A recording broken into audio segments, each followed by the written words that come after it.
하나님 말씀 함께 나누겠습니다. 구약성경 요나서 1장 17절에서 2장 14절까지 말씀입니다. 구약성경 요나서 1장 17절에서부터 2장 10절까지 말씀.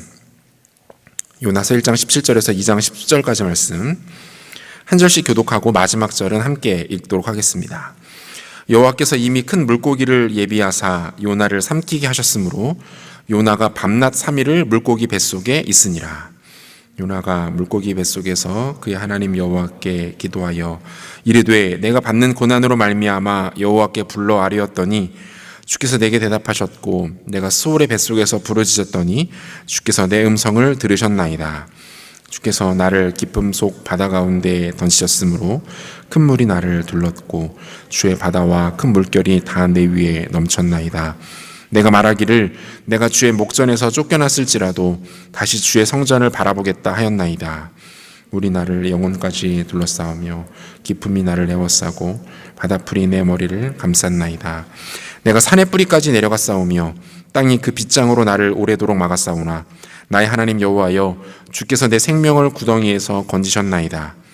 내 영혼이 내 속에서 피곤할 때에 내가 여호와를 생각하였더니 내 기도가 주께 이르렀사오며 주의 성전에 미쳤나이다. 거짓되고 헛된 것을 숭상하는 모든 자는 자기에게 베푸시는 애를 버렸사오나 감사하는 목소리로 주께 제사를 드리며 나의 성원을 주께 갚겠나이다. 구원은 여호와께 속하였나이다 하니라. 함께 읽겠습니다. 여호와께서 그 물고기에게 말씀하시매 요나를 육지에서 토하니라. 아멘. 무인양품이라는 브랜드가 있습니다. 단어 뜻 그대로 도장이 찍혀 있지 않은 좋은 품질을 컨셉으로 하는 그 일본의 생활용품 브랜드인데요. 1980년 일본의 한 대형 슈퍼마켓의 PB라고 하죠. 자체 브랜드로 출발을 했습니다. 어떻게 하면 조금 더 차별화된 브랜드로 소비자들에게 어필할 수 있을까 고민했어요. 당시 일본은 경제적으로 큰 호황기를 누릴 때였습니다. 모든 기업들이 상품, 마케팅, 유통 등 소비자들을 공략함에 있어서 화려함, 과대포장, 확대 과장 광고 등을 남발할 때였습니다. 무인양품은 이러한 상황을 오히려 역으로 이용합니다.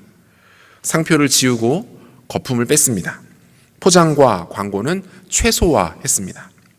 당시에는 매우 생소할 수밖에 없었던 미니멀라이징 전략을 선택합니다. 이 결과는 대성공이었어요. 화려하고 과한 컨셉에 지쳐있던 소비자들은 담백한 무인양품의 마케팅과 제품들에 열광했습니다. 생활용품 브랜드에서 독보적인 위치를 점하게 된 것이죠. 하지만 성공을 이야기하기에는 조금 일렀던 것일까요? 리더십들의 방심과 자만, 방만한 경영과 관리의 부실들이 누적되면서 매출은 한순간에 곤두박질 치기 시작합니다. 유사한 브랜드들의 추격과 성장으로 시장에서의 입지도 크게 위축되기 시작했습니다. 2001년부터 시작된 적자로 인해 시가총액은 전성기 시절의 6분의 1까지 떨어지게 돼요. 불과 1년 사이에 기업 자체가 존폐 위기에 놓이게 되는 위험을 맞게 됩니다. 이런 상황에서 이 무인양품은 배수의 진을 칩니다. 리더십을 전격적으로 교체하고요. 유명 디자이너를 아트 디렉터로 영입합니다. 매장의 수는 획기적으로 줄였고 직원들에 대한 철저한 서비스 교육과 고객 응대 매뉴얼 등 여러 가지 방법을 통해서 이미지를 쇄신할 수 있는 모든 힘을 다합니다. 이처럼 뼈를 깎는 노력으로 위기를 탈출하는 데 성공한 무인양품은 이후로는 매해 성장세를 유지하면서 지난 2017년 기준 전 세계 30여 개국에서 900개 이상의 매장을 운영하는 글로벌 브랜드로 자리매김하는 데 성공합니다. 큰 위기를 만났지만 그 위기를 극복하면서 오히려 더 큰 성장, 성숙을 경험하게 된 것이죠. 성을 공격하는 것보다 더 어려운 것이 수성, 즉 점령한 성을 지켜내는 것이다 라는 말이 있습니다. 한 분야에서 정상에 오르는 것도 참 어려운 일이지만 그 자리를 지켜내는 것은 더 어렵다라는 뜻이죠. 왜 그렇습니까? 수성에는 위기를 관리할 줄 아는 능력, 즉 위기 관리 능력이 반드시 필요하기 때문입니다. 위기를 만났을 때 그냥 주저앉아 버리느냐, 아니면 위기를 극복하고 다시 일어서느냐가 한 개인과 공동체의 운명을 결정하기 때문이에요. 위기를 만났을 때 탈출할 수 있는 힘, 탈출할 수 있는 능력, 그것이 실력입니다. 영적으로도 마찬가지예요. 영적인 위기와 침체를 만날 수 있습니다. 죄에 빠져서 헤매게 되기도 하고요. 하나님의 사랑이 잘 느껴지지 않을 때도 있습니다. 하나님 앞에 실패와 실수를 반복하며 깊은 침체에 빠지게 될 때도 있습니다. 그런데 중요한 것은 무엇입니까? 탈출이에요. 얼마나 어떻게 잘 극복해내는가, 얼마나 어떻게 그 깊은 수렁 같은 그 절망 가운데 다시 일어나는가, 이것이 중요하다라는 거죠. 하나님께 불순종한 요나는 큰 위기에 빠집니다. 하지만 선지자답게 이 위기를 비교적 잘 대처해 나가고 있는 것 같아 보입니다. 오늘 우리가 함께 읽은 본문은 영적인 그리고 물리적인 어둠 가운데 있던 요나가 어떻게 그 위기를 극복하여서 탈출에 성공하고 있는지를 우리에게 잘 보여주고 있습니다. 니느웨로 가라는 하나님의 명령에 대한 불순종한 대가는 생각보다 아주 끔찍했습니다. 다시스로 가는 배에 올라탄 요나는 하나님께서 힘을 다해 내리 꽂으시는 것과 같은 거센 폭풍을 만납니다. 주님은 제비뽑기의 방식을 통해서 이 모든 것이 요나 바로 너 때문이야, 너 때문에 이 사단이 일어나고 있어 라고 말씀해 주세요. 그리고 요나는 일종의 제물이 되어서 바다에 던져집니다. 하나님은 요나를 산채로 삼길 수 있는 큰 물고기를 그를 위해 준비해 놓으셨습니다. 여기서부터 흥미로워지는 거예요. 여러분, 이 설정 자체가 너무 만화 같지 않습니까? 너무 애니메이션에 나오는 그 공상과학 영화에나 나올 법한 그러한 설정 아닙니까? 바다에 빠진 사람을 큰 물고기가 와서 한 입에 삼킨다는 것도 이 신기하다 못해 황당한데요. 사람이 산채로 그 물고기 뱃속에서 3일이나 있었다라는 거예요. 굉장히 어이없는 말처럼 들립니다. 하지만 성경은 분명히 이 모든 것이 하나님의 예비하심, 즉 하나님의 계획이었다라고 말해요. 어떤 사람들은 이 본문을 비유나 신화적으로 풉니다. 하지만 성경은 그 어떤 여지도 그렇게 주지 않아요. 실제로 요나를 삼키는 물고기가 준비되어 있었고, 요나가 그 물고기에 삼켜져서 3일 동안 꼬박 그 뱃속에 있었다라고 성경은 이야기하고 있습니다. 본문 17절이에요. 여호와께서 이미 큰 물고기를 예비하사 요나를 삼키게 하셨으므로 요나가 밤낮 3일을 물고기 뱃속에 있으니라. 여러분, 한번 생각을 해보세요. 이 요나 입장에서는 이게 얼마나 황당하고 어이없는 일이겠습니까? 굳이 예를 들어보면 이런 거예요. 그러니까 여러분이 주일에 예배를 빼먹고 친구들하고 차를 타고 놀러 가고 있었습니다. 그렇게 좋고 화창하던 날씨가 갑자기 돌변하더니 굵은 우박이 떨어지고 천둥 번개가 온 하늘을 뒤덮어 버립니다. 잘 달리고 있었던 친구의 차가 문제가 생기더니 차가 낭떠러지로 굴러떨어지고 맙니다. 잠깐 정신을 잃고 깨었더니 집차만한 삼짐승이 나를 물고 어디론가 가고 있는 거예요. 여러분, 뭐 이런 상황이라고 생각을 해보세요. 뭐 지금 예배 빼먹고 놀러 간 사람들에게 이런 일이 일어나라고 말씀드리는 건 아니에요. 그런 일들은 일어나지 않았으면 좋겠어요. 오해 없으시길 바라요. 여러분, 이게 뭐 이런 일이 일어난다면 두렵고 무서운 것은 두 번째 감정일 것 같고요. 이게 어이가 없는 거죠. 어떻게 이런 일이 생기지? 너무너무 황당한 거예요. 그렇게 물고기 뱃속에서의 3일이 시작됩니다. 요나의 마음이 어땠을까요? 처음에는 당혹감을 느꼈겠죠. 이게 지금 꿈인가 생신가, 내가 이미 죽은 건 아닌가, 이 말도 안 되는 일이 과연 가능은 한 건가. 이런 마음이 지나고 나서부터는 어느샌가 그에게 위기감이 몰려왔을 거예요. 아, 나는 이렇게 죽는구나. 과연 얼마나 더 살 수 있을까? 밖으로 나간다고 해도 결국 익사하게 될 텐데, 두려움과 공포가 그에게 몰려들기 시작합니다. 그리고 마지막으로 그가 느꼈던 감정은 다름 아닌 정죄감이었어요. 그래도 내가 나름 선지자인데 하나님 말씀에 불순종하다니 결국 나는 하나님께 구원도 받지 못한 채 버림받고 말겠구나. 뭐 이런 감정의 변화들을 느끼지 않았겠습니까? 여러분, 사람이 안전을 위협받으면 극도의 불안감을 느끼게 되죠. 실제로 불안장애나 공황장애로 힘들어하는 분들 중에는 일상 속에서 지속적으로 또는 큰 강도의 안전의 위협을 받았던 경험들이 많다라고 합니다. 이 안전의 위협을 받으면 사람은 극도의 불안감을 느낄 수밖에 없게 되는 거예요. 또 인간은 양심을 위협받으면 정죄감을 느끼게 됩니다. 도덕적 실패, 윤리적 실패는 결국 양심에 직접적인 위협을 가하게 되고요. 결과적으로 극도의 정죄감에 사로잡히게 되는 거죠. 여러분, 지금 요나는요, 단순히 신비한 체험, 흥미진진한 모험의 과정 가운데 있는 게 아니에요. 우리 중에 교회를 오랫동안 다닌 사람들, 특별히 어렸을 때부터 교회에 출석했던 분들은 워낙 요나의 이야기를 어렸을 때부터 동화의 형식으로 접했기 때문에 이 상황이 그렇게 현실적으로 다가오지 않을 수 있어요. 그런데 지금 상황은 그렇게 동화적이거나 판타지적이 아니에요. 매우 심각합니다. 황당합니다. 위험합니다. 불안한 거예요. 극도의 절망감이 그에게 몰려들고 있었던 거죠. 여러분, 요나는 이 상황에서 어떻게 반응하고 있습니까? 지금 자신이 처한 이 말도 안 되면서 굉장히 불안하면서 정죄감이 그를 사로잡는 이 상황 가운데 요나는 어떻게 반응하고 있습니까? 그래도 선지자는 선지자인지 조금 다른 것 같아요. 그는 선지자적 본능을 발휘해서 하나님께 기도하기 시작합니다. 할 수 있는 것이 기도밖에 없었다는 것이 더 맞는 말인 것 같아요. 기도만이 자신을 지켜줄 수 있을 것 같았어요. 아니, 기도하지 않으면 견딜 수 없는 상황 가운데 그가 지금 놓여 있었던 거죠. 그는 기도를 통해서 먼저 자신의 현 위치, 즉 좌표를 확인합니다.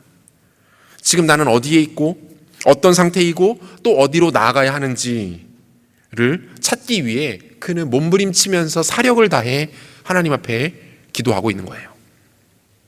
여러분, 오늘 이것이 우리가 함께 나눌 메시지인데요. 요나가 영적, 물리적 암흑 가운데 발견하려 했던 좌표들은 무엇입니까? 또 그것들은 어떤 의미를 갖고 있습니까? 요나만큼은 아니지만 예년에 비해서 참 황당한 한 해를 보내고 있고 그로 인하여 다양한 위기와 두려움 가운데 빠져 있었던 오늘 우리에게 주시는 주의 음성을 나누어 보았으면 좋겠습니다. 두 가지로 정리하겠습니다. 첫 번째, 요나는 자신의 영적 좌표를 먼저 확인합니다. 본문 3절인데요. 주께서 나를 깊음 속 바다 가운데 던지셨으므로 큰 물이 나를 둘렀고 주의 파도와 큰 물결이 다 내 위에 넘쳤나이다. 이렇게 되어 있어요. 여러분, 여기서 주의 파도라는 표현을 히브리어 원어로 보니까요, 미쉬베 바라이카 이렇게 되어 있어요. 이 말은 파괴자 또는 파괴를 목적으로 하는 무기, 도구 정도로 해석할 수 있는 상당히 거친 느낌을 가지고 있는 격한 단어예요. 지금 요나가 뭐라고 말하고 있는 겁니까? 자신이 하나님께 깨지고 있다, 산산조각 나고 있다, 부서지고 있다, 이렇게 말해요. 아주 호되게 징계를 받고 있다라고 말하고 있는 거예요. 계속해서 5절과 6절에도 보면요, 물이 나를 영혼까지 둘러싸우며 깊음이 나를 에워싸고 바다풀이 내 머리를 감쌌나이다. 내가 산의 뿌리까지 내려가 싸우며 땅이 그 빗장으로 나를 오래도록 막았사오나 나의 하나님 여호와여, 주께서 내 생명을 구덩이에서 건지셨나이다 라고 고백합니다. 여러분, 여기도 마찬가지 고백이 나와요. 구약성경에서 물, 바다와 같은 메타포는요, 음부, 죽음, 흑암의 권세 등의 의미를 갖습니다. 물에 빠져졌다, 바다에 빠졌다, 물이 나를 둘렀다라는 표현은요, 이 사람이 지금 죽음에 놓인 것 같은 위기에 빠져 있다, 마치 지옥에 떨어진 것 같은 고통을 맛보고 있다라는 의미예요. 하나님 앞에서 제대로 고난을 당하고 된통 혼이 나고 있는 상황인 거죠.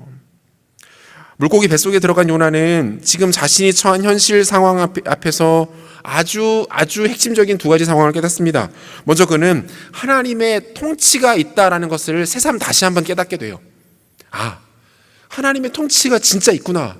하나님의 다스림이 있구나. 인정하지 않을 수 없고 결코 거부할 수 없는 절대자의 다스림과 주권이 있다라는 것을 그가 깨닫게 됩니다. 요나는 자신이 처한 현실, 물고기 뱃속에 들어와 있는 이 황당한 모습을 보면서 아마 이렇게 생각하지 않았을까요? 내가 거부한다고 해서 거부할 수 없는 것이 있구나. 내가 피한다고 해서 피할 수 없는 것이 있구나. 내가 인정하지 않는다고 해서 결코 인정할 수밖에 없는 것, 그게 있구나. 내가 아무리 고개를 빳빳하게 들고 반항해봐도 결국에는 그 앞에 고개를 숙일 수밖에 없는 그런 절대자, 절대적인 존재가 지금 내 앞에 있구나. 여러분, 이걸 깨닫게 된 거예요. 나의 한계와 상식과 나의 가지고 있는 모든 지식을 완전히 뛰어넘어버리는 절대적인 존재가 내 삶을 주관하고 있다는 것을 뼈저리게 깨닫습니다. 하나님이 계시는구나. 그분의 뜻을 떠나서는 절대로 존재할 수 없는 영역이 있구나. 내가 지금 거기에 놓여 있구나. 이걸 깨닫게 된 거예요. 사랑하는 여러분, 우리도 이 사실 앞에 멈춰서게 되는 때가 있습니다. 하나님의 일하심과 그분의 방법이 나랑 잘 맞지 않는 것 같아요. 그분이 도저히 이해가 안 되는 거죠. 원망스러운 거죠. 왜 꼭 이렇게까지 하셔야 됩니까? 제가 그렇게 큰 죄를 지었나요? 제가 그렇게 잘못된 길을 가고 있나요? 그런데 왜 나를 이렇게까지 몰고 가십니까? 왜 이렇게 안 풀어주시죠? 왜 이렇게 나를 막으시는 거죠? 내가 원하는 것은 왜 그렇게 응답하지 않으시는 거죠?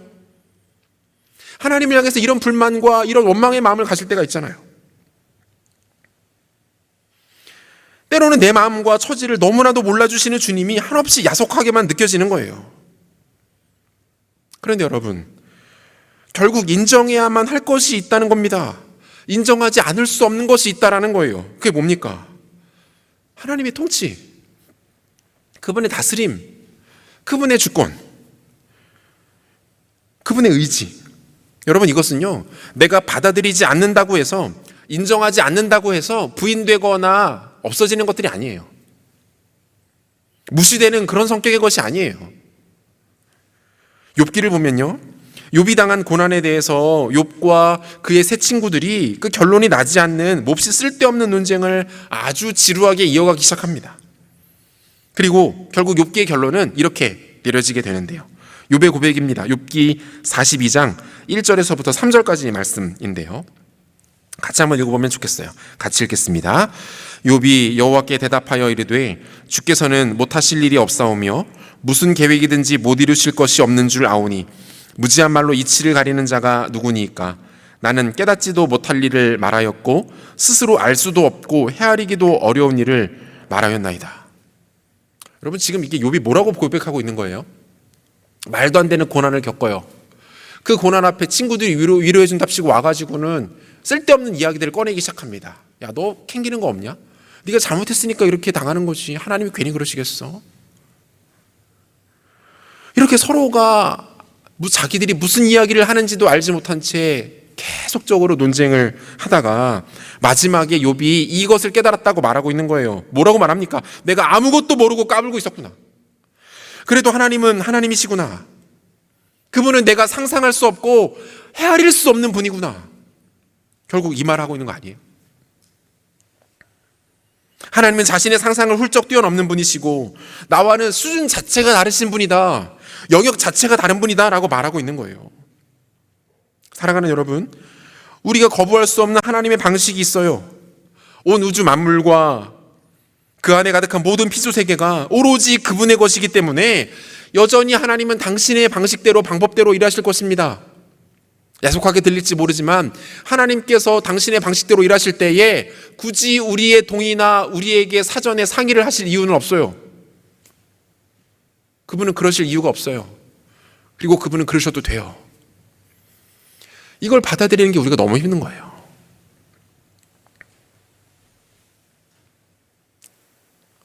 우리가 인정하고 우리가 고백해야 될 메시지는 무엇입니까?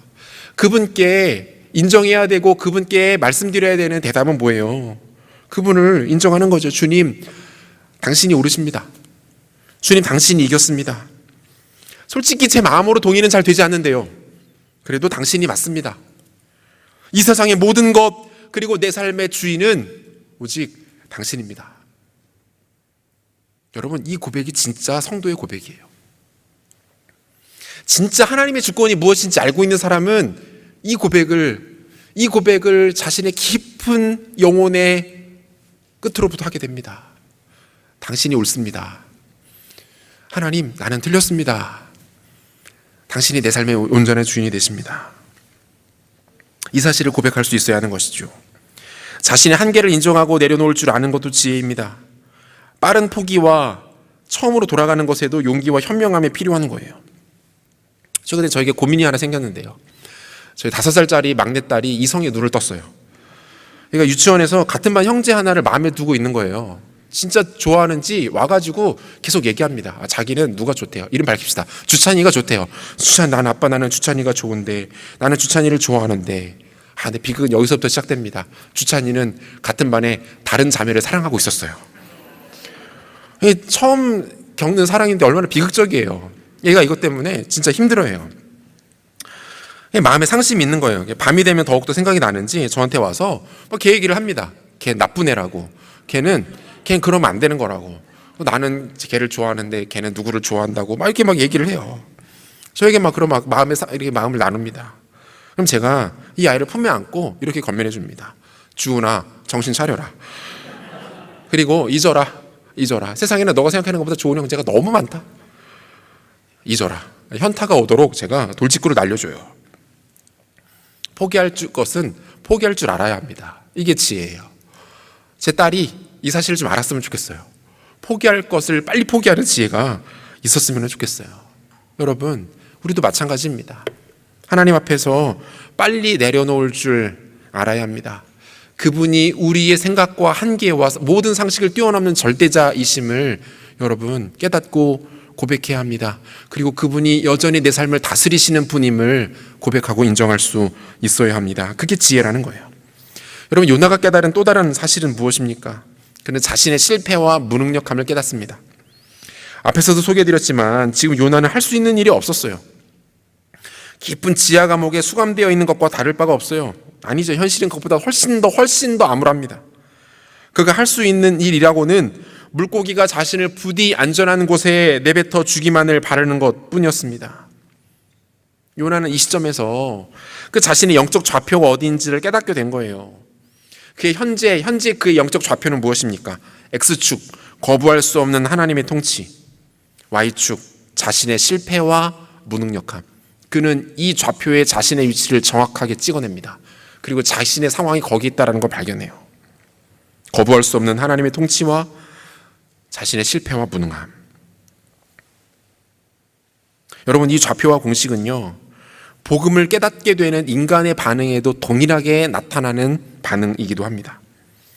죄인인 인간이 복음을 깨닫고 그 복음을 자신에게 반드시 필요한 것으로 받아들이기 위해서는 이 두 가지가 반드시 전제되어야 하는 것이죠. 먼저는 뭡니까? 내가 철저하게 무능력한 존재구나. 내가 진짜 잘난 줄 알았는데, 대단한 사람인 줄 알았는데, 많은 것을 할 수 있을 줄 알았는데 아니구나.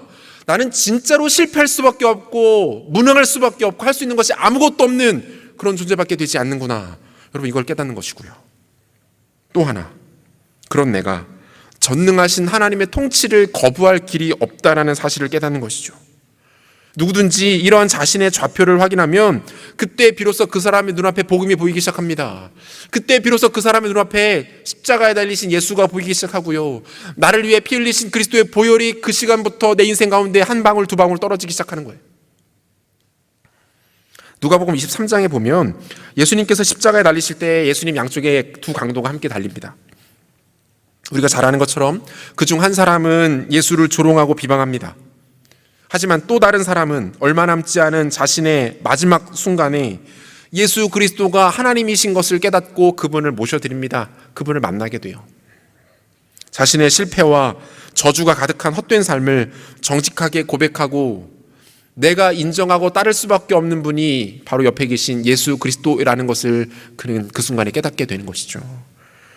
누가복음 23장 41절과 42절 보니까요, 우리는 우리가 행한 일에 상당한 보응을 받는 것이니 이에 당연하거니와 이 사람이 행한 것은 옳지 않은 것이 없느니라 하고 이르되 예수여 당신의 나라에 임하실 때에 나를 기억하소서 하니, 그의 이 고백은 주님을 기쁘시게 하기에 충분했습니다. 주님은 그에게 이렇게 약속해 주시죠. 계속해서 43절, 예수께서 이르시되 내가 진실로 내게 이르노니 오늘 내가 나와 함께 낙원에 있으리라 하시니라. 여러분, 뭡니까? 이 사람 지금 무엇을 고백하고 있는 거죠? 예수님의 하나님 되심, 그분의 주권이죠. 당신이 하나님이십니다. 그리고 자신의 실패와 무기력함, 나는 틀렸습니다. 요나가 확인했던 영적 좌표와 동일한 영적 좌표를 이 사람은 가지고 있던 거예요. 하나님의 주인 되심을 인정하고 동시에 자신이 무능력한 존재라는 것을 깨닫게 되면 비로소 그의 눈이 열리면서 예수 그리스도가 보이게 됩니다. 십자가가 보이게 됩니다. 복음의 영광이 무엇인지를 맛보게 되는 거예요. 여러분, 이 둘의 모습은요, 예수님 앞에서 자신의 좌표를 정확하게 확인하는 것이 얼마나 중요한 것인지를 우리 가운데 잘 보여줍니다. 자신의 영적 좌표를 어떻게 확인하고 무엇으로 설정하느냐가 그 사람의 한평생의 인생, 아니 영원의 때를 바꾸어버리기 때문에 그래요. 사랑하는 여러분, 여러분은 이 좌표를 정확하게 찍고 계십니까? 하나님의 절대 주권을 인정하고 자신의 한계와 연약함을 겸손하게 인정하는 이 복음의 좌표 위에 여러분 지금 서 계십니까? 이 좌표에서 벗어나면 곤란합니다. 그때부터 좌표를 잃었기 때문에 우리 삶에 혼란이 찾아오기 시작할 거예요. 내가 어디에 있는가? 어디로 가야 하는가? 나는 지금 뭘 하고 있는가? 인생에 찾아올 수 있는 모든 5만 가지 혼란들과 방황들이 찾아오기 시작할 겁니다. 여러분, 좌표를 잃으셨습니까? 이 좌표를 확인하십시오.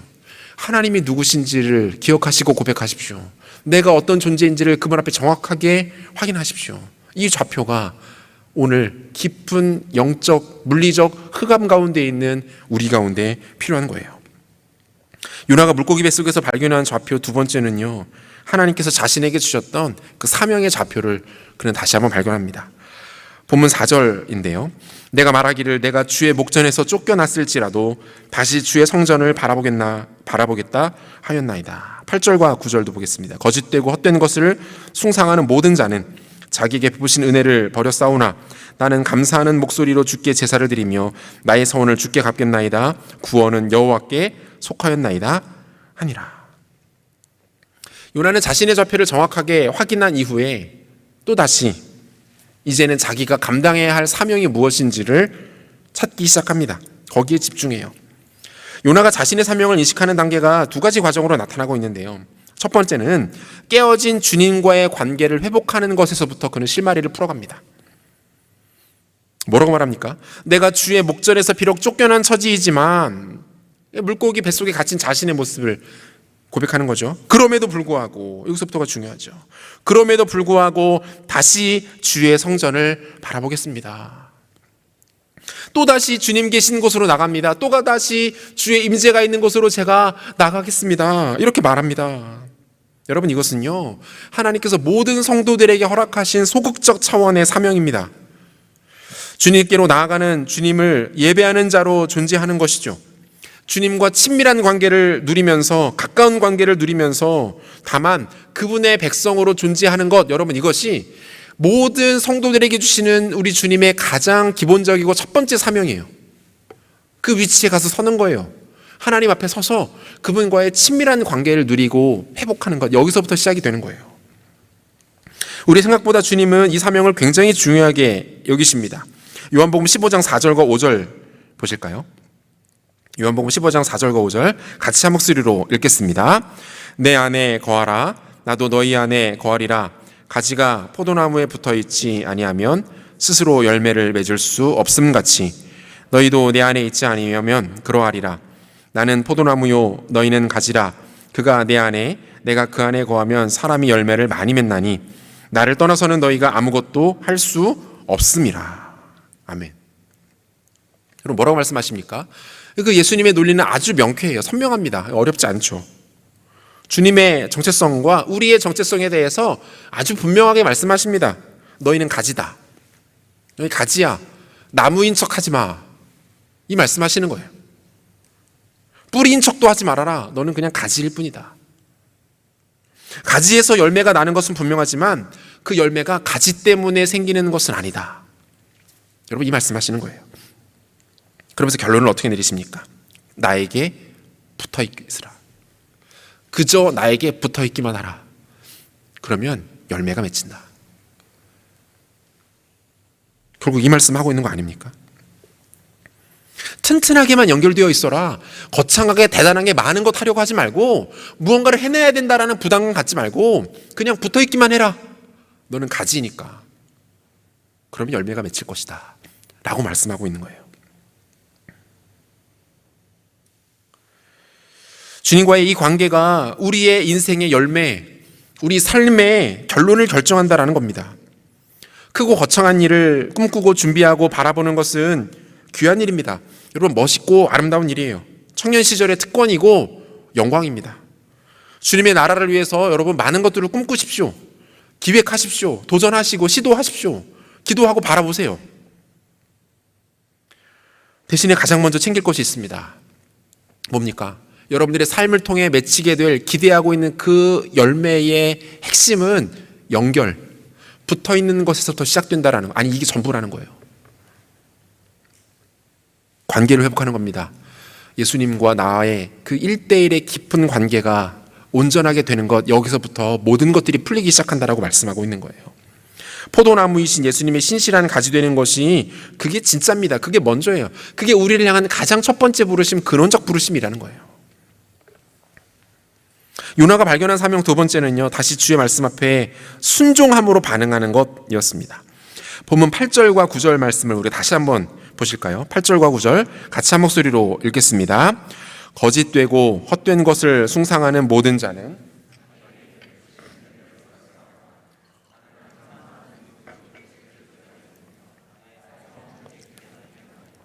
구원은 여호와께 속하였나이다 하니라. 여러분, 여기 보면요, 이 서원이라는 단어가 등장하고 있는데요, 여러분, 서원이 뭡니까? 서원은 한 개인이 하나님 앞에 특별한 헌신을 드릴 때 그 헌신에 대한 충성과 신실함을 가득 담은 약속 또는 고백을 말합니다. 한마디로 굉장히 하나님 앞에 무게감 있는 약속을 하고 있는 것이다, 이렇게 보시면 될 것 같아요. 여러분, 요나가 큰 물고기 뱃속에서 하나님께 어떤 내용들을 서원했을까요? 주님, 제가 이것만큼은 반드시 지키겠습니다 라고 이야기했던 것 같은데 무슨 이야기를 했을까요? 다른 내용이 있었을까요? 자신이 실패한 거였겠죠. 주님, 저 갈게요. 니느로 갈게요. 다시 물고기 바깥으로 안전하게만 내보내주신다면 저 가겠습니다. 다시 한번 살려만 주시면 저 순종할게요. 이렇게 얘기했겠죠. 다시 한번 기회만 주신다면 순종해서 시키시는 대로 가서 말씀 전하겠습니다. 그리고 이후에 요나는 어찌됐건 자신이 서원했던 이 내용을 지키는데 성공합니다. 여러분, 요나의 이 반응은 무엇을 말합니까? 순종하겠다는 거예요. 말 듣겠다는 거죠. 주신 사명을 나의 것으로 여기고 그것에 대하여 충성하고 감당하겠다라고 기도하고 있는 거예요. 적극적 차원의 사명을 발견하고 그것에 집중하고 있는 것입니다. 여러분, 성경에 보면 하나님을 만난, 예수님을 만난 많은 사람들의 이야기가 등장합니다. 그들에게서 발견되는 굉장히 중요한 특징 중에 하나가 뭔지 아십니까?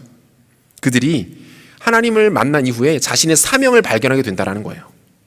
예수 그리스도를 만나서 그가 구원을 경험한 이후에 자신이 남은 인생을 어떻게 살아가야 될지에 대해서 아주 선명하게 깨닫게 된다는 거예요. 이사야 6장에서 이사야 선지자는 성전에 가득한 하나님의 영광을 자신의 눈으로 직접 봅니다. 그 거룩함에 압도되어 두려워 떨고 있을 때 주님께서 그에게 주셨던 말씀은 뭐였습니까? 이사야 6장 8절, 내가 또 주의 목소리를 들으니 주께서 이르시되 내가 누구를 보내며 누가 우리를 위하여 갈고 하시니 그때에 내가 이르되 내가 여기 있나이다, 나를 보내소서. 주님을 만난 이사야는 누가 시키지도 않았고 요구하지도 않았는데 자신이 먼저 그 주님의 마음을 알아버립니다. 느껴버린 거예요. 읽어버려요. 주님께서 지금 뭐 때문에 고민하시는지 염려하시는지 깨닫습니다. 그리고 그는 그 주님의 마음을 자신의 사명으로 삼아버립니다. 내 남은 인생은 당신의 마음을 위해서 내가 살아가겠습니다, 이렇게 말해요. 주님과의 그 만남이 그의 사명으로 직결되었던 순간인 거죠. 누가복음 5장에도 보면 예수님을 만난 베드로와 야고보, 요한이 결국 어떻게 반응합니까? 누가복음 5장 10절 하반절부터 11절까지를 보니까요, 예수께서 시몬에게 이르시되 무서워하지 말라, 이제 후로는 내가 사람을 취하리라 하시니 그들이 배들을 육지에 대고 모든 것을 버려두고 예수를 따르니라. 주님을 만나니까 그 주님이 나에게 무엇을 요구하시고 기대하시고 바라시는지가 느껴지는 거예요. 알겠는 거예요. 그리고 모든 소유를 버리고 주님을 따르기 시작합니다. 사랑하는 여러분, 복음을 알지 못하는 사람들은 삶의 큰 위기를 만나고 자신의 한계에 부딪히게 되면 좌절하고 절망합니다. 다 놔버려요. 쓰러집니다. 또는 더욱 자신에게만 몰두하고 집중해서 자신을 위한 성을 쌓아버립니다. 이 정도면은 넉넉하겠지, 이 정도면 이길 수 있겠지, 자신을 위한 성을 쌓아요. 스스로의 힘으로 견디고 버텨보려는 시도인 것이죠. 하지만 잘 알잖아요. 모두가 실패합니다. 성공할 수 없어요. 반면 복음을 알고 있는 사람은 인생의 깊은 위기와 풍랑 앞에서 더욱 주님을 바라봅니다. 주께서 나에게 주신 사명을 확인하고 그 사명을 향하여 다시 일어섭니다. 하나님께서 나에게 부탁하시는 것이 무엇인지를 기억해냅니다. 내가 사랑하는 주님과 그분의 나라를 위해서 할 수 있는 일이 무엇인지를 찾아 나가기 시작합니다. 위기의 때에 좌절하지 않고 다시 한번 사명을 발견하고 그것을 향하여서 위대하게 전진하는 인생이 되는 것이죠. 여러분, 2002년에 우리나라에서 대단한 일이 있었다라는 거 다 알고 계십니까? 그래도 우리 이 중에는 다 그때 생존에 있었던 사람들이었네요. 월드컵이 있었죠. 그때 대단했었잖아요. 당시 월드컵 대표팀의 주장은 홍명보 선수였는데요. 이 홍명보 선수는 당시에도 이미 국가대표팀의 대표적인 주전 수비수였고요. 모든 후배들에게 존경과 인정을 받는 아주 훌륭한 선배였다고 합니다. 그런데 국가대표 감독인 히딩크 감독이 부임하면서 이 모든 질서와 기존의 이미지와 관계를 다 깨뜨려 버립니다. 한국인 특유의 선후배 문화, 선수단 사이에서도 존재했던 상명하복의 소통 방식, 학연과 지연, 인맥으로 얼룩진 자리 배치 등을 개혁하기 위해서 히딩크 감독이 오히려 의도적으로 이 선배급 선수들을 혹독하게 대하기 시작하는 거죠. 이 과정에서 홍명보 선수는 대표팀으로 부름을 받지도 못하게 되고요. 경기에 단 1분도 나가지 못하는 일들도 많았다고 합니다. 히딩크 감독이 그를 시험하고 있었던 거예요. 홍명보 선수 개인에게는 이 납득할 수 없는 일이었고 동시에 선수 생명의 생활의 위기이기도 했습니다. 실제로 이 과정에서 국가대표에서 선배급 중에 주전으로 뛰던 많은 선수들이 대표팀에서 튕겨져 나가기도 했다는 거예요. 하지만 홍명보 선수는 이 혼란의 상황들을 끝까지 잘 견뎌냅니다. 그는 당시에 한 언론사와의 인터뷰에서 이런 말을 해요. 끝까지 정정당당하게 경쟁해서 주전 자리를 확보하겠다.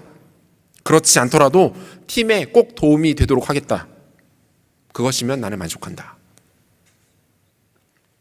그는 자기 개인에게 선수 생명의 위기에 찾아온 그 혼란의 상황 속에서 오히려 자신에게 주어진 본질적인 사명에 집중하기 시작합니다. 그동안 많이 누렸으니까 후배들에게 양보하더라도 팀에 도움이 되겠다. 국가대표팀이 당시에 모두가 꿈꾸던 16강에 나가는 것을 어떻게든 돕겠다라는 이 선수로서의 근원적 사명에 집중했던 거예요. 여러분, 결과는 어땠습니까? 그는 국가대표팀의 주장 완장을 차고 팀을 월드컵 4강으로 이끌었습니다. 나중에 월드컵이 끝난 이후에는 히딩크 감독의 팀에 가서 지도자 연수까지 받게 돼요. 위기에 대해 좌절하지 않고 포기하거나 낙심하지 않고 오히려 사명을 발견하고 그 사명을 기억하면서 묵묵히 한 발 한 발 앞으로 나아가는 사람들에게 이런 일들이 일어나게 됩니다. 사랑하는 여러분, 우리도 마찬가지 아닐까요? 어려움과 위기, 혼돈의 시기를 지나고 있습니다. 지금은 주님께서 우리에게 허락하신 사명을 발견하고 그것을 바라봐야 할 때입니다. 여러분에게 주시는 사명의 좌표를 확인하십시오.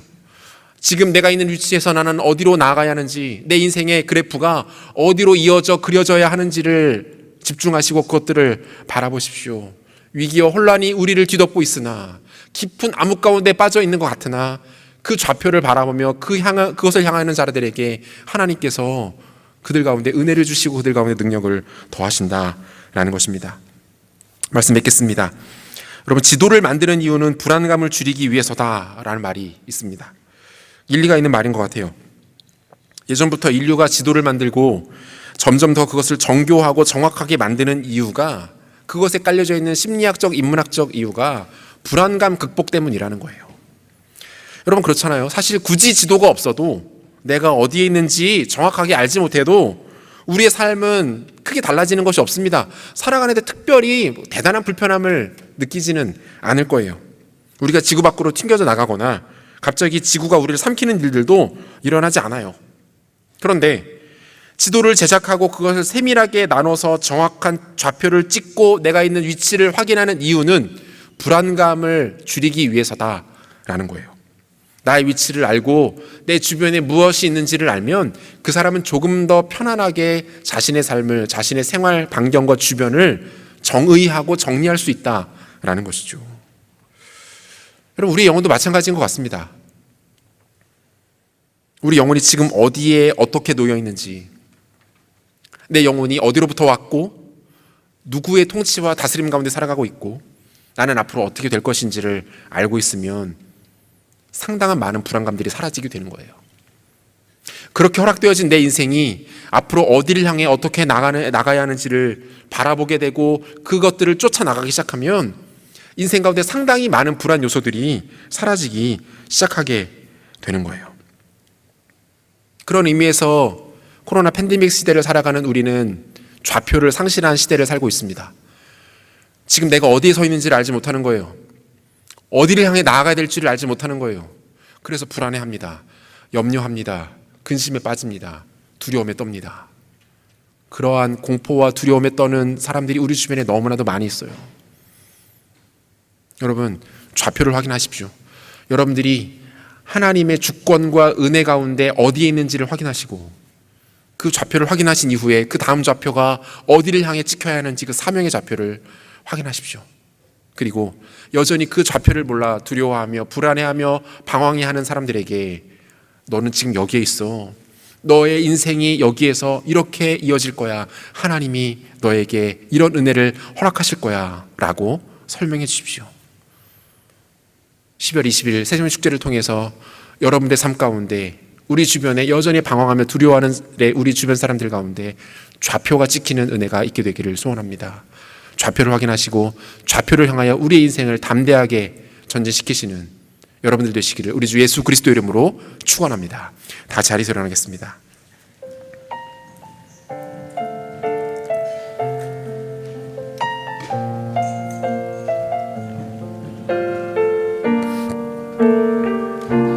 같이 찬양합시다. 내 아버지 그 품 안에서, 내 아버지 그 품 안에서 내 영혼은 안전합니다.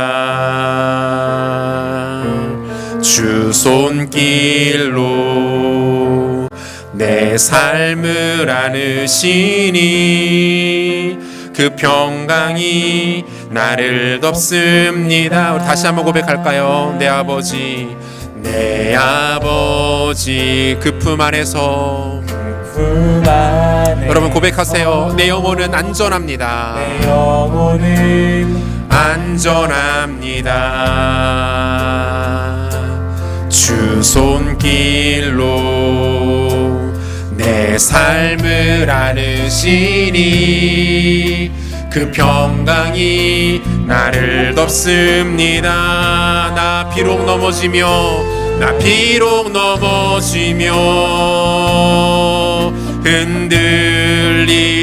흔들리지만 주 내 안에 거하며 나를 붙드시니 내 생각을 주께로 돌리고 주시는 평강의 옷을 입습니다. 주 약속 안에서 내 영혼 평안에 내 뜻보다 크신 주님의 계획 나 신뢰 두려움 다 내려놓고 주님만 의지해 주 안에서 내 영혼 안전합니다. 다시 한번 고백합시다. 내 아버지 그 품 안에서 고백합시다. 내 영혼은 안전합니다. 안전합니다. 주 손길로 내 삶을 나누시니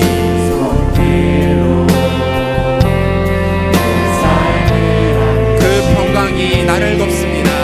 그 평강이 나를 덮습니다. 나 비록 넘어지며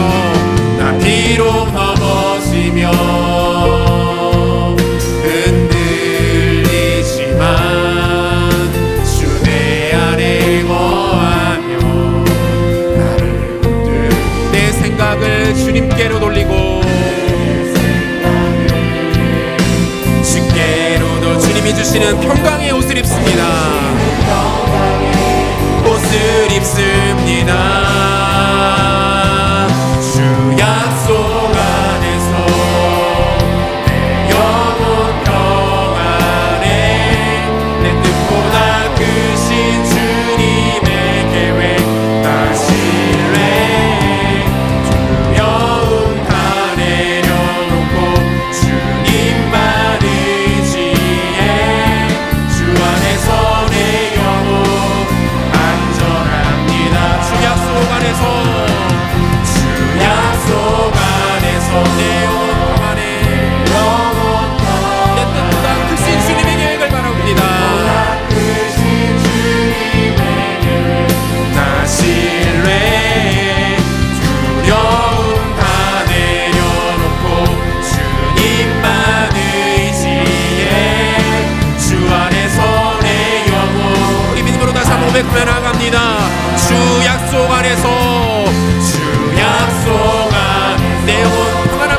고백합시다. 나의 뜻보다 크신 주님의 계획을, 주님 우리의 눈을 바라보며 신뢰하기를 원합니다. 나 신뢰 두려움 다 내려놓고 주님만 의지해 주 안에서 내 영혼 안전한 모든 시선을 주님께 드리고, 모든 시선을 주님께 드리고, 살아계신 하나님을 느낄 때, 살아계신 하나님을 느낄 때 내 삶은 주의 역사가 되고, 내 삶은 주의 역사가 되고, 하나님이 일하기, 우리 모든 시선을 주님께로 모으기를 원합니다. 모든 시선을 주님께 드리고, 전능하신 하나님을 느낄 때, 전능하신 하나님을 느낄 때 내 삶은 주의 나라가 되고, 하나님이 일하기. 다시 한번 하늘을 들어 주님 바라보기를 원합니다. 모든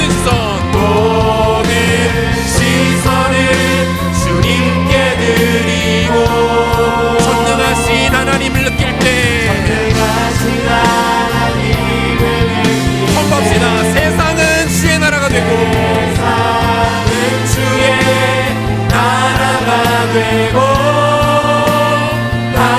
하나님이 일하기 시작하네. 모든 시선을 주님께 드리고, 살아계신 하나님을 느낄 때, 살아계신 하나님을 느낄 때 고백합시다. 내 삶은 주의 역사가 되고, 내 삶은 주의 역사가 되고, 하나님이 일하기 시작하네. 하나님이 일하기 시작하네. 같이 기도하겠습니다. 주 안에 사랑하는 여러분, 여러분 지금 어디에 서 계십니까? 여러분은 어디에, 어떻게 위치에 계십니까? 나의 생각과 상상과 모든 것을 뛰어넘는 하나님의 주권을 우리는 과연 얼마나 인정하며 그분의 다스리심 가운데 살아가고 있습니까? 여전히 이해되진 않지만 너무 섭섭하고 서운하고 속상하고 안타깝고 매 순간 하나님께 너무 화가 날 정도로 내 삶을 풀어주시지 않는 것 같지만, 그럼에도 불구하고 그분이 내 삶을 다스리시는, 내 삶을 이끌어가시는 유일한 주인이심을 고백하며 살아가고 계십니까? 나의 무기력과 실패와 나의 연약함을 인정하면서 그분께 나아가 엎드려 경배하며 그분을 따라가고 있습니까? 여러분, 이게 우리의 영적 좌표여야 합니다. 우리는 여기로 돌아와야 합니다. 여기에서부터 시작해야 합니다. 이것이 우리의 삶을 정의하고 설정하고 우리를 주장할 수 있어야 합니다. 교만했던 우리의 마음들이 있다면 이 시간 주 앞에 내려놓으십시다. 함부로 하나님을 평가하고 재단하고 하나님을 함부로 좌우하려 했던 우리의 교만했던 높았던 마음들을 내려놓으십시다. 그리고 우리 한계와 우리 연약함을 그분 앞에 정직하게 인정하고 내려놓읍시다. 그리고 고백하세요. 하나님, 주의 은혜가 필요합니다. 주의 도우심이 필요합니다. 주님의 긍휼이 내 가운데 부어져야 합니다. 하나님 도와주십시오. 겸손히 자세를 낮춰서 나의 영원한 하나님 바라보기를 원하고 나의 한계를 인정하고 주님 따라가는 그런 인생 살아갈 수 있도록 은혜를 베풀어 주시옵소서. 역사하여 주시옵소서. 함께 기도합시다. 기도하겠습니다. 하나님 아버지, 은혜를 더하여 주시기를 원합니다. 하나님 앞에 우리가 아버지 하나님 너무나도 높아져 있는 채 하나님은 함부로 우리의 생각과 형식대로 판단하려 했던 우리의 모습을 잡고 고백하며 나아갑니다. 오늘 깊은 침체 못에 빠져 있었던 누나도 아버지의 성 가운데 다시 한번 자신의 위치를 정확하게 기억하고 하나님의 저를 구하는 주권을 선포하며 하나님의 은혜를 주시고 하나님의 은혜를 수 있는 은혜를 보여주시고 우리의 마음을 소유해주시는 것을 은혜를 돌려주옵니다. 어느 눈의 마음대로 은혜를 수 있는 하나님을 잡아주시옵소서. 우리 마음에 은혜를 수 있는 은혜를 보여주시고 넓게 함께 하시는 것을 내가 나타나는 교회가 될 수 있도록 하나님 함께 하시는 일을 소망을 기도합니다. 오 하나님, 은혜를 더하여 주시옵소서. 하나님, 은혜를 베풀어 주시옵소서. 우리 마음을 잡아주시옵소서.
가지만 더 같이 기도하면 좋겠는데요. 우리가 지금 어둠과 깊은 침체 가운데로의 그 한복판을 지나고 있다라는 것에 대해서 그 누구도 부인할 수 없을 것입니다. 여러분, 지금은 그런 때인 것 같습니다. 부인하고 싶어도 애써 외면하려 해도 잘 되지 않아요.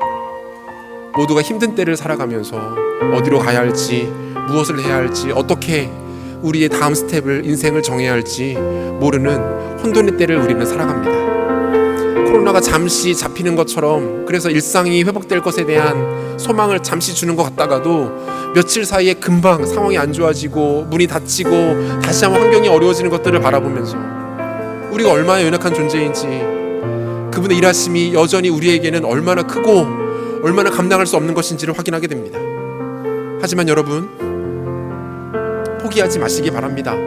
다시 한번 하나님 앞에 우리의 좌표를 정하시되 하나님께서 그 백성들이 허락하시는 사명의 좌표를 바라보십시오. 하나님, 내 인생 가운데 주시는 사명의 좌표를 하나님, 내가 하나님께 구합니다. 하나님 보여주시고 다시 한번 찍어주시고 정해주시고 다시 한번 우리 가운데 그 길들을 보여주셔서 당신 안에 서 있었던 우리의 좌표가 사명의 좌표로 자연스럽게 이어질 수 있도록 하나님, 우리 삶을 이끌어 주시옵소서, 도와주시옵소서, 역사하여 주옵소서, 섭리하여 주시옵소서라고 하나님 앞에 우리 말씀 기억하면서 한 번 더 기도하며 나갑시다. 기도하겠습니다. 하나님 아버지, 간구하며 기도합니다. 아버지, 인생 가운데 하나님 사명의 좌표를 허락하여 주시기를 원합니다. 하나님, 예수 그리스도를 만났던 하나님 베드로와 야고보와 하나님 요한이 자신의 삶을 하나님께 아름답게 드리며 나갔던 것처럼 아버지 하나님, 예수님 하나님을 만났던 이사야 선지자가 하나님 성전과 그 영광을 바라보며 하나님 그 자녀 명경하게 내려드렸던 것처럼 하나님 이룰 수 있도록 하나님 붙잡아 주시옵소서. 우리가 멸망하는 가운데에 하나님 예수를 낼 수 있는 것처럼 우리가 내려놓을 주시면 내려가 내릴 수 있도록 하나님 잡아 주시고 일상을 제가 나타나는 교회를 감당할 수 있도록 아버지 함께 해주시도록 기도합니다. 우리가 내려놓을 주옵소서. 내려낼 수 있도록 도와주옵소서. 위기 때부터 뛰어나는 때에 우리가 내려낼 수 있도록 하나님 잡아 주시고, 왜냐하면 내려낼 수 있는 사가 우리가 내려낼 수 있도록 하나님 함께 해주시는 정말 기도합니다. 오 하나님, 내를 도와여 주옵소서. 역사해 주옵소서. 이름 부어 주옵소서. 우리를 켜주옵소서. 격려해 주옵소서. 힘을 더하여 주옵소서. 견디하지 않도록 기도합니다. 모든 죄를 바라기로 하나님 내리시는 예수를 거짓말을 하는 죄를 낼수 있도록 하나님 함께 해주시고, 그 죄를 내는 가운데 나타나는 역사가 우리 가운데 나타날 수 있도록 하나님 내를 불러주시고 하나님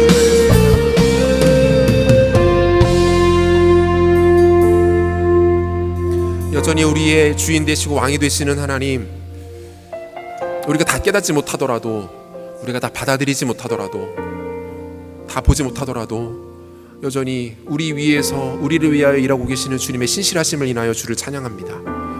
하나님의 아름다우심과 위대하심과 전능하심과 광대하심을 인하여 주께 엎드립니다. 주를 경배합니다. 우리가 주님의 손 아래 있음을 고백하고 주님이 우리의 삶을 우리가 알지 못하는 방향으로 이끄실지라도 그것이 완전한 길이고 온전한 길이고 가장 평안한 길이고 안전한 길임을 고백합니다. 하나님, 혼란하고 어두운 때에 마치 물고기의 뱃속에 들어가 3일이라는 긴 시간을 견뎌내는 것 같은 이런 상황 가운데 있는 우리에게 하나님, 요나가 고백했던 그 믿음의 고백, 그 신앙의 고백이 있게 하여 주시기를 원합니다. 하나님은 우리의 상식과 한계와 모든 것을 뛰어넘으시는 위대한 분이시고, 그분이 여전히 내 삶을 붙들고 계시고, 그분이 연약한 나를 당신의 것 삼으셨다라는 이 사실을 잊지 않고 그 좌표 위에 굳건히 서는 우리들 될 수 있도록 주님 축복하여 주시옵소서.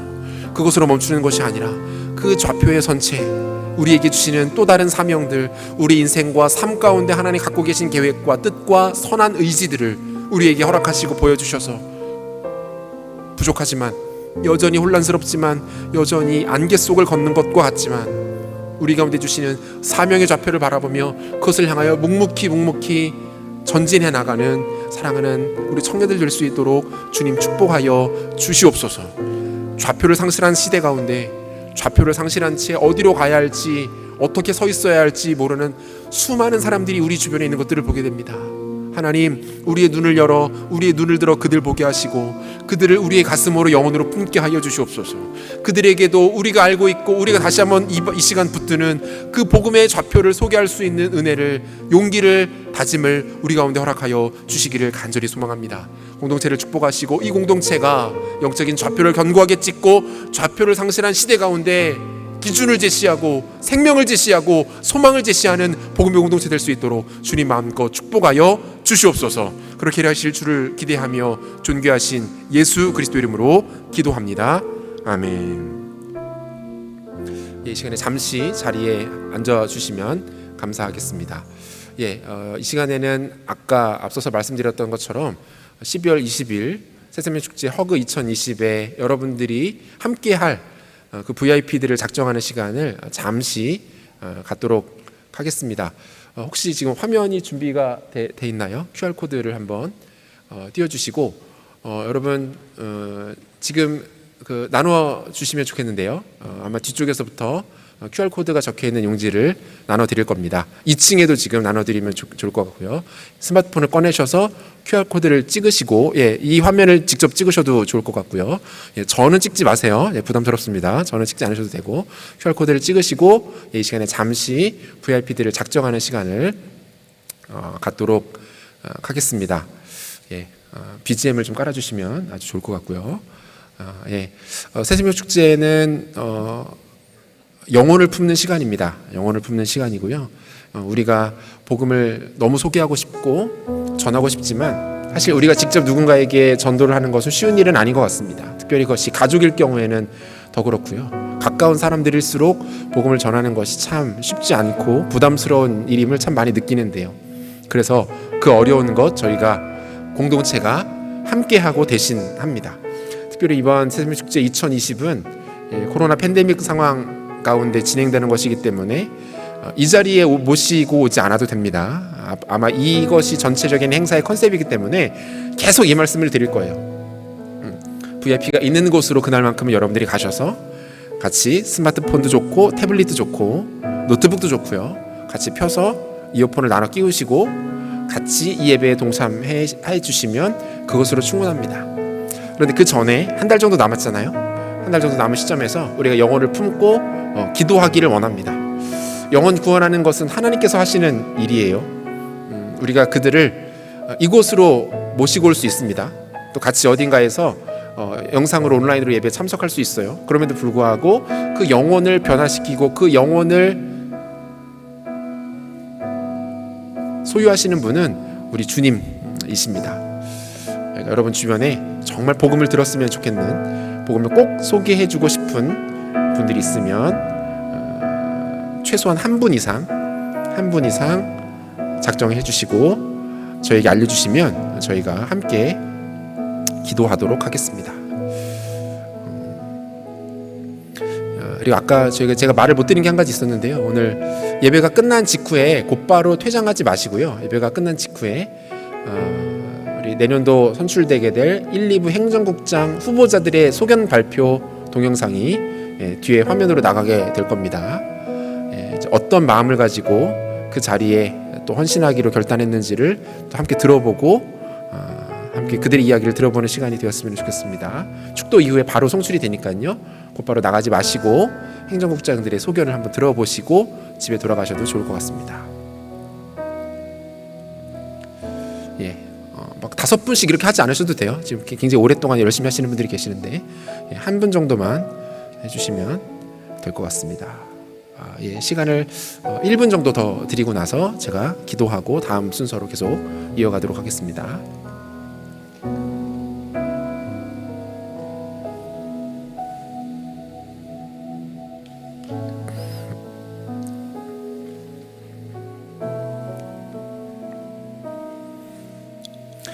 제가 잠깐 기도하겠습니다. 하나님 감사합니다. 우리 주변에 복음이 필요한 사람들을 이 시간 잠깐 떠올리며 그들의 이름과 상황을 적어 보았습니다.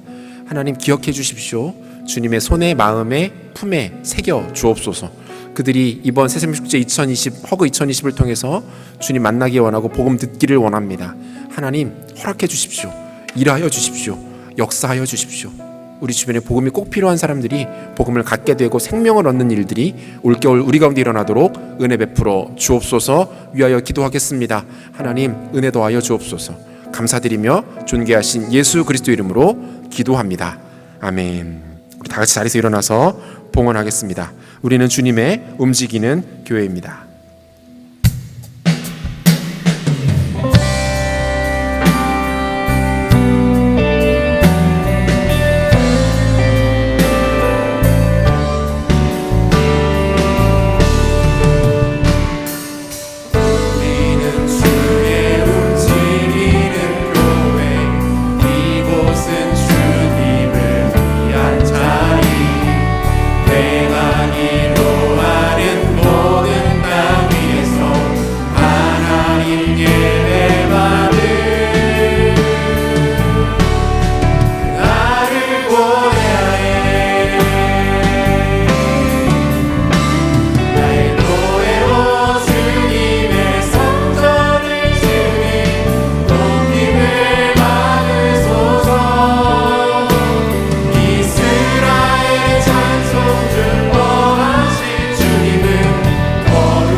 영원토록 찬송과 존귀와 영광을 받으시기에 합당하신 아버지 하나님, 우리로 하여금 하나님이 예배받기에 합당하신 분임을 알게 하시고 그 주님을 우리의 마음과 뜻과 정성 다해 예배하게 하시니 감사합니다.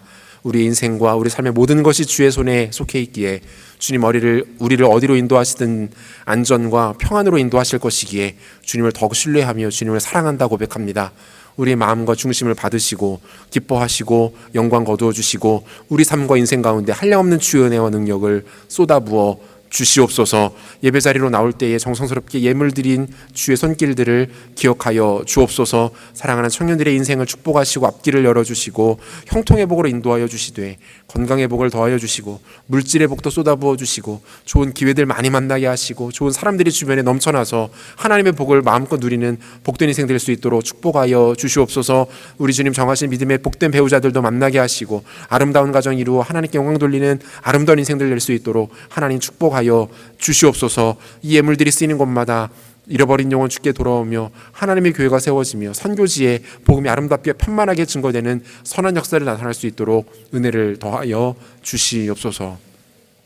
지금은 우리 주 예수 그리스도의 은혜와 하나님의 사랑하심과 성령의 위로하시고 교통하시는 역사가 어두움과 흑암 가운데에서도 정확한 영적 좌표와 그것으로부터 이어지는 사명의 좌표를 잊지 않고 정확하게 설정하여 어둠 가운데 다시 한번 일어나 영광스러운 하나님께로 힘있게 전진해 나아가기를 간절히 사모하며 예배에 참여한 사랑하는 청년들 머리 위에와 성도들의 삶 가운데 이제부터 영원토록 함께 있을지어다.